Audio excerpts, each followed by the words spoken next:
Hello, and welcome to this edition of the Collaborative Corner. I'm Datta-Barrow. And I'm Zach Bernard. We're your hosts of the Collaborative Corner, and we're happy to have you with us here today. The Collaborative Corner is a production of the Fort Wayne Media Collaborative with the goal of connecting listeners to the stories and culture of Northeast Indiana. Through this podcast, we want to bring you the full context of our region by speaking with notable people in local government, entertainment, food, you name it.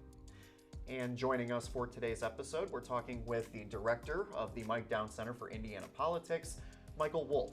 The Mike Down Center is part of the Centers of Excellence at Purdue University Fort Wayne. It's Indiana's first nonpartisan center dedicated to helping Hoosiers understand the far-reaching impact of politics in their everyday lives. Named in honor of Mike Downs, the center stands as a testament to his legacy of teaching and commitment to civic engagement. The center plays a critical role in guiding our understanding of public policy, political history, and current events. And today we have the unique opportunity to hear and gain insight from Michael Wolf, one of the most anticipated events in American politics, the upcoming 2024 presidential election. Michael, thank you for joining us today. Sure, it's great to be here. The results of the 2024 election are going to impact Hoosiers in a variety of ways. How would each candidate's agenda shape the economic opportunities and quality of life for individuals in Indiana? Well, I think it's going to be big because they go in different directions. They have different philosophies. Indiana being both a big agricultural state and a big manufacturing state means that there's quite a blend of things going on. Indiana's benefited directly from the CHIPS Act and some of the other things that the Biden-Harris administration has put into place. And we'll see, because Indiana did well, financially relative to some of its neighbors throughout the whole span of both of those sets of presidencies. So it's hard to determine exactly what will happen, but I think we do need to look at trade policy. Indiana has obviously seen Governor Holcomb put a lot of work into trade agreements and trade missions. That's an important thing to keep focus on when we talk about potentially raising tariffs and other things like that. How will that influence the state's goal of increasing some of their manufacturing base and agricultural basis? Got it. Recent surveys from Pew Research show that inflation, the lack of bipartisan cooperation, and the affordability of healthcare are among top issues facing Americans, with more than half of the public viewing these as very big problems. Given these concerns, how do you think the focus on these issues will play out in the presidential election? Well, I think inflation is kind of baked in, and we see this around the world. This 2024 is actually the most elections and the most people doing elections around the world at any point in history. And what we've seen from the trend so far is a frustration of people with incumbents largely, and that probably has to do with high levels of inflation overall. And that is certainly something that works against incumbents and makes it difficult. When we talk about bipartisan cooperation, we start to enter a separate kind of, and maybe as we've seen recently, the push by Kamala Harris to kind of talk about we need a new way of moving things instead of beating down the other side. That's probably touching on that second point you talked about the bipartisan agreement. I imagine as the debate moves forward and the debates happen, we're going to see more and more kind of a focus on a style of politics that's important, that I think will be kind of key. What impact do you see each candidate's platform having towards Hoosiers that work in manufacturing and agriculture? Yeah, I think that this is really big because we also have issues that aren't necessarily at the federal level, like property taxes and other things that are very much affecting things. Like I said, I think the tariff debate and how that goes will be important. I'd like to see how members of Congress and senators running, if they're echoing the same kind of tariff notion that President Trump has been pushing. And I think that will have a big kind of component because once you start raising tariffs, the economists would say the tariffs will start leading. And agriculture usually is one of the main drivers of protectionism overall. We certainly see that in the European context and in the American context at some point. But it's noteworthy that I think there's a lot more agreement in some of these areas than what we would have expected, given, as we said, they're kind of polarized and not working together.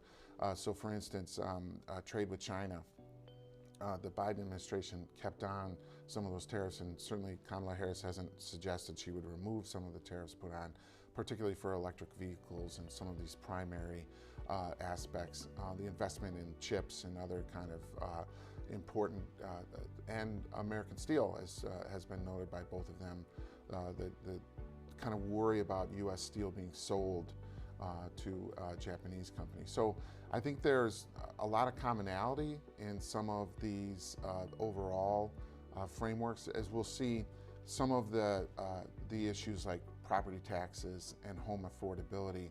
I think Kamala Harris is developing some plans as far as tax reduction for down payments and some of the first-time homeowners that already the federal government is pretty aggressive at helping with, but certainly will add some fuel to hopefully kickstart, in her case, what that is. I think in large part the Trump administration will point backward and say, look how things were prior to COVID, and that's what we would like to return to. Whether or not that manifests itself in explicit policies is a different issue. Given the challenges of crime, immigration, and political gridlock, which candidate do you think has a stronger message for Hoosiers on public safety and bipartisan cooperation? Yeah, and I think this goes in different directions. A large part of the public safety component, and we saw this in the gubernatorial actual primary races, had to deal with the border, immigration, fentanyl, and all this. So this is top of mind to a lot of voters because it's been framed and kind of primed for the voters, given what they saw last May in the run-up to that primary election. So I think people's perception of the immigration is very much public safety oriented at this point. And so I think Donald Trump has an advantage there, and Republicans often have advantage when it comes to public safety. And so if that ends up being some kind of the issue that drives things, it's certainly going to probably benefit Donald Trump a little bit. Now, that's not to say Democrats are going to come over. They see this issue differently, certainly, and will point to some of the actions by the Biden-Harris administration at the border recently. But but it cuts in a different direction as far as the polarization and bipartisanship. I think, again, the tone that you see that hasn't really been, because she's only been in the race so far, has been to suggest that there's a reset button and the style of politics has to change. And so that might work a little bit more toward the bipartisan kind of component of that. Interesting. Gotcha. Indiana's voter turnout is typically among the lowest in the country, yet you can always count on certain folks to vote every single election. What can the Harris and Trump campaigns do to boost engagement and turnout ahead of the 2024 election? Yeah, they could come. They could put some effort in. What we've seen, Indiana is actually declining too. It's not just that we're lowest, it's that we've been going down, and that's unfortunate. So at the presidential election, there's zero investment and hasn't been since 2008 in Indiana, and that's really unfortunate, I think, and it's a product of kind of perverse incentives that the Electoral College provides candidates to just focus on literally a state, next door that is very like Fort Wayne in so many ways and like our general area. But that's, I think there is energy. Polarization, like it or not, does bring a certain level of voter turnout. We saw that in 2020. And the fact that Indiana isn't really a showdown state probably is indicative of why we have a little bit of a lower voter turnout.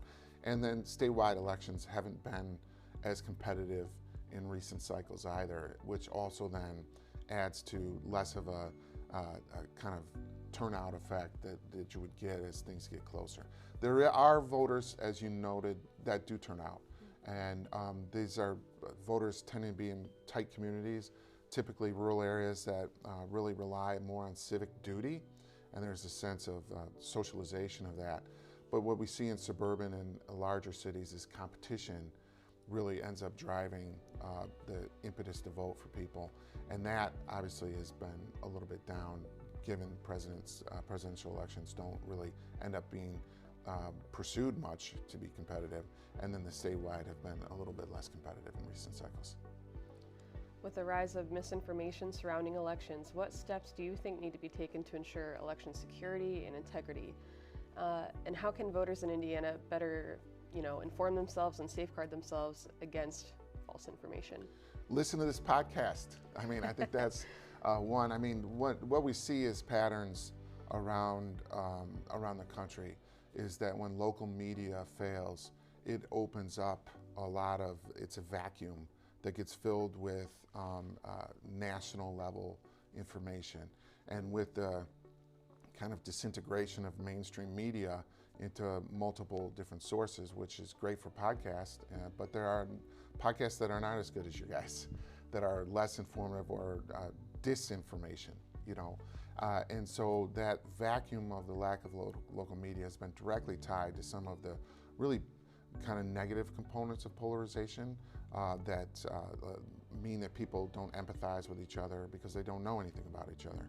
Their information stream and the flow of information isn't what it used to be, where local media used to contextualize. So this is very important that people pursue, clearly the solid media sources we have locally that the collaborative is part of, that seek those out. We're really lucky, and I don't think we understand that in this local area, to have such strong and collaborative media sources that do provide good context. The fact that we had a mayoral election last year that lacked food fighting and was very information and policy based, I think is a benefit to the candidates that ran and to the media who frame things in a really contextualized way. So I think it's hard to do. I think certainly public media and other sources like that, the newspaper, good local television programs, and this podcast like this are really important for people. And it's hard to do. It's hard to cut through because there's a lot of junk on the way to get there. That's true. Well, we appreciate you saying that. Yeah, I appreciate you guys doing it. Yeah, thank you so much for speaking with us today, Mike. Is there anything else you want to say? No, I mean, getting out the vote takes people getting informed, doing some work. You have a couple months here, and so hopefully the outlets like this can really break through. So thank you. You bet. Thank you, and we'd also like to thank the Fort Wayne Media Collaborative project manager, Dave Gong, for coordinating this episode of the show for us. Also, our thanks to the college TV staff at the Center for Collaborative Media here at Purdue University, Fort Wayne. If you're interested in more information and more content from the Fort Wayne Media Collaborative, please visit fwmediacollaborative.com. Until next time, I'm Zach Bernard. And I'm Datta-Barrow. Thank you for listening.